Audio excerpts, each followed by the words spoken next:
একটা লাইভে এসে ওই যে একজন বলতেছিল যে 55 বছর বয়সী বুড়ি মহিলা তুই কি জানি বলে সংসার করতে পারলি না। হ্যাঁ, আমি তো তাও 22 বছর সংসার করছি, তোর তো 4 মাসও টিকলো না। হ্যাঁ, তুই এত কচি হয়ে তাহলে কি লাভ হইলো? তোর যে 4 মাসও সংসার টিকলো না। তুই নিজেকে যে কি মনে করে আল্লাহ জানে, আল্লাহ তাআলা জানে নিজেকে তারা কি মনে করে।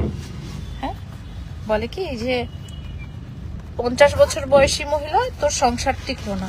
আরে আমি 22 ইয়ার্স সংসার করেছি এবং আপনার সাথেও 4 বছরই ছিলাম। তোমার তো 4 মাসও টিকলো না যে সংসার। এখন তুমি কই? দাঁড়াও, কথাগুলো সুন্দর করে বলি। দাঁড়াও, হাসি পায় বুঝছো? তার তার দুর্দশা দেখলে আমার হাসি পায়। বলে না যে মানুষের হাসতে হাসতে হাসতে হাসতে মরে যায়। কি রে? হ্যাঁ, তুই মানুষের বাসায় এসে লাইভ করে আবার সংবাদ সম্মেলন করিস। এখন কি হইতেছে তোর জীবনে এগুলা? হ্যাঁ, কি হইতেছে? আমাকে বলে তাকে নাকি আমি 4 বছর আমার বাসায় বন্দি করে রেখেছিলাম। তারপরে যখন তার ওই যে ওয়াইফ বলতেছিল যে আমাকে মেরে 4টা মাস আমাকে বাসায় বন্দি করে রেখেছে, মুখের দাগগুলো ঠিক না হওয়া পর্যন্ত বের হতে দিত না, মানে দাসী বানিয়ে রেখেছিল বাসার। তো সেটার উত্তরে আবার তুই বললি কেমন করে 4 মাস মানুষকে দাসী বানিয়ে রেখেছে। তুই যেমন করে 4 বছর বলছিস যে তোকে নাকি আমি 4 বছর ধরে আটকায় রেখে দিয়েছিলাম। কত বড় ফাউল হইতে পারে একটা মানুষ দুনিয়াতে, যে একে না দেখলে বোঝা যায় না যে কত বড় একটা ফাউল হইতে পারে। আর প্রতিটা কথায় বলে কি, হ্যাঁ যদি এইটা সত্যি না প্রমাণ পান তাহলে আমার গালে 2টা জুতা মারবেন। যদি এটা সত্যি প্রমাণ না পান তাহলে আপনি যেই শাস্তি দিবেন, আর সবগুলাই তো সত্যি প্রমাণ পাওয়া গেছে। তোরা এখন কে জুতা মারবে আর কে তোরে যা ইচ্ছা তাই শাস্তি দিবে? কারো তো টাইম নাই, কারো তো রুচি নাই। নর্দমার কিট, ওয়ার্ম অফ ড্রেন, না ড্রেনের ওয়ার্ম, নর্দমার কিট একটা, টোকাই, বস্তি, ছাপরি, যত সব। রিভেঞ্জ অফ নেচার তো আছেই, তারপরে না দুনিয়ার মানুষই তোরে শাস্তি দিবে। হ্যাঁ, আর ওই যে আপনারা যারা টিকটকে বসে তাকে ওই যে গিফট দেন, ভাই আপনাদের টাকা পয়সা বেশি হয়ে গেলে এতিমখানায় দান করেন। হ্যাঁ, আপনাদের যদি টাকা পয়সা বেশি হয়ে যায়, আপনাদের যদি ধন সম্পদ বেশি হয়ে যায়, এই টোকাই, ছাপরি, অপরাধী, প্রতারককে দিবেন না। আপনাদের টাকা পয়সা আপনারা গরিব লোককে দান করেন, আপনাদের টাকা পয়সা আপনারা জাকাত দেন, আপনাদের টাকা পয়সা দিয়ে আপনারা ভালো থাকেন, আপনারা বেড়ান, একে টাকা পয়সা দিবেন না। হ্যাঁ, এই সব টাকা পয়সা নিয়ে এগুলো মানুষের জন্য প্রতারণার ফাঁদ তৈরি করে। টিকটকে যারা গিফটার আছেন, যারা তাকে ভালোবেসে তার সুন্দর মাসুম চেহারা দেখে, হ্যাঁ, যারা তাকে টাকা দেন, যারা তাকে গিফট করেন, তারা আর টাকা দিবেন না। সেই টাকা আল্লাহর নামে সদকা দেন, সেই টাকা জাকাত দেন, সেই টাকা এতিম দুঃখীদেরকে দেন। এই ছেলে, এই জানোয়ার এতিমদের টাকা পয়সা মেরে খাইছে, হ্যাঁ, তাকে দিবেন না, তাকে দিবেন না। বুঝতে পেরেছেন? যারা টিকটক, ও তো টিকটকে লাইভ করে, তাকে অনেক মানুষ টাকা পয়সা দেয়, অনেক মানুষ গিফট করে। এটা করবেন না ভাই, একটা প্রতারককে টাকা দিয়ে সহায়তা করবেন না।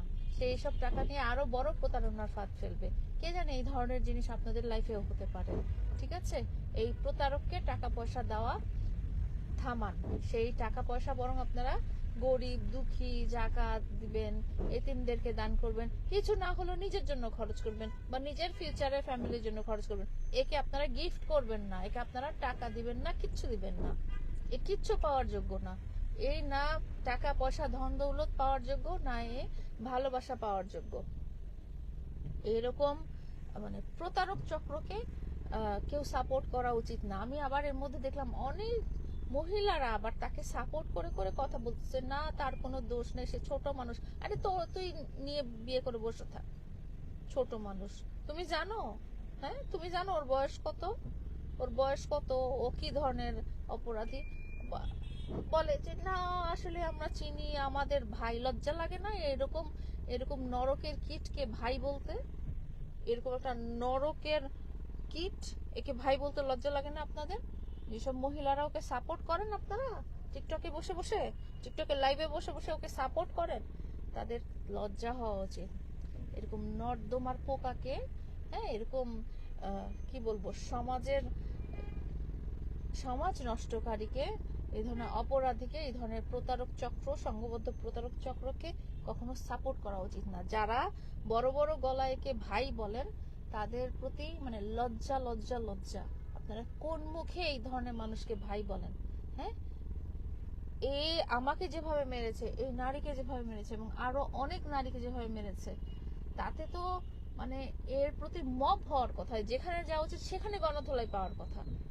একে আপনারা বাসা ভাড়া দেন কেন? একে আপনারা সামাজিক ভাবে কেন উপরে তুলেন? হ্যাঁ, এই ধরনের ঘটনা আপনাদের পরিবারে, আপনাদের পরিবারের সদস্যদের সাথে ঘটলে কেমন করতেন আপনারা? যাই হোক, তো এই এই টোকাইকে বলতেছি, কি রে টোকাই, 4 মাস তো সংসার করতে পারলি না, হ্যাঁ, আবার মানুষকে বড় বড় কথা বলিস।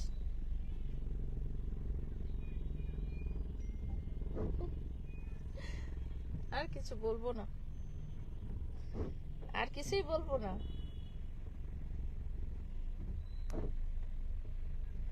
আর কিছুই বলবো না। তোরা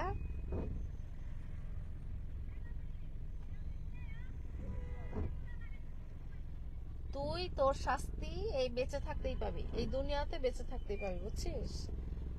তুই তোর শাস্তি দুনিয়াতে বেঁচে, আর যেসব আপুরা, ভাবিরা, খালাম্মারা ওর সাপোর্ট নেন না, তাদের জীবনে এরকম লোক আসা উচিত। তারাই নিয়ে যান, কোলে নিয়ে বসে রাখেন, যত সব।